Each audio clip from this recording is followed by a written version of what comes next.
Former vice presidential candidate and Donald Trump supporter Sarah Palin is slamming the Cruz campaign on her Facebook page, writing in part, Senator Ted Cruz was spot on when he once noted that millions of Americans are asking for accountability and truth, which is why, she goes on, it's so curious and saddens us, this lack of accountability with the lies of Cruz's own campaign. She continues, Cruz's campaign chairman, U.S. Representative Steve King, is lying. He told voters Carson was dropping out of the presidential race immediately before the Iowa caucus. The Cruz campaign's actions to destroy a good man's efforts to serve are no different than Obama's practice of not holding anyone accountable. Joining us now, founder of The Blaze, Glenn Beck. Glenn, good to see you. So, how are you? Sarah Palin outright accusing the Cruz campaign of lying. Their explanation is, we thought he was dropping out based on a CNN report. We didn't see the follow-up report saying he wasn't dropping out. We're sorry. Okay, let me just get this straight.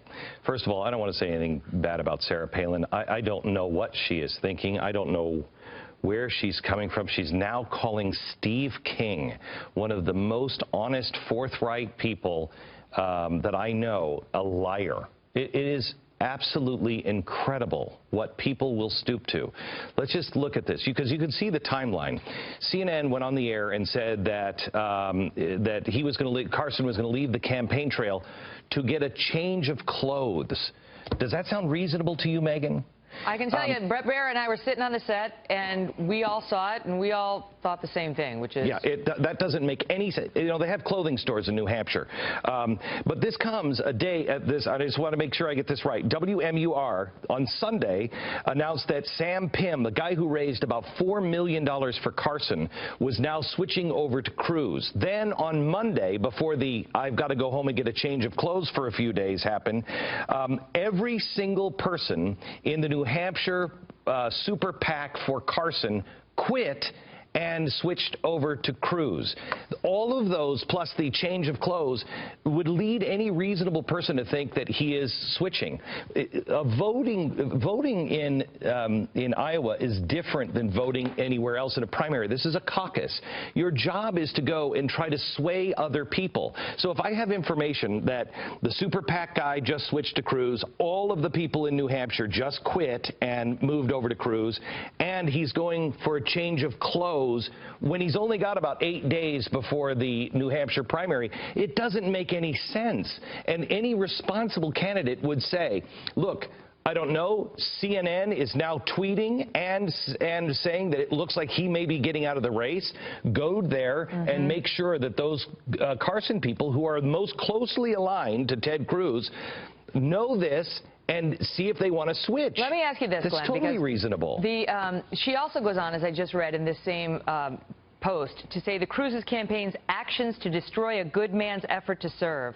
She's talking about Ben Carson. I can't believe this. Donald Trump was the one with the belt buckle saying how stupid are the people of Iowa when Ben Carson was surging. And calling Ben Carson's story, you know, just suggesting it was all lies. You know what's amazing? You know what's amazing is last week, Donald Trump was saying that Ben Carson couldn't be president because he calls people liars all the time. He called Harry Reid and Mitch McConnell a liar. We know that to be true. But this week, after he says you can't elect anybody because they call liars, he's calling him a liar. Trump said Cruz couldn't be president because he was calling lies. Look, I don't know what's going on, but here's where I come from.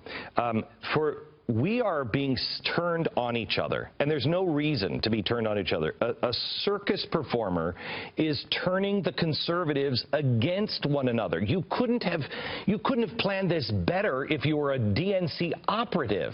We have in Bernie Sanders, an old man that is a socialist, that just through the life expectancy, the normal life expectancy, should be dead before his term ends. Oh, boy. He's a socialist.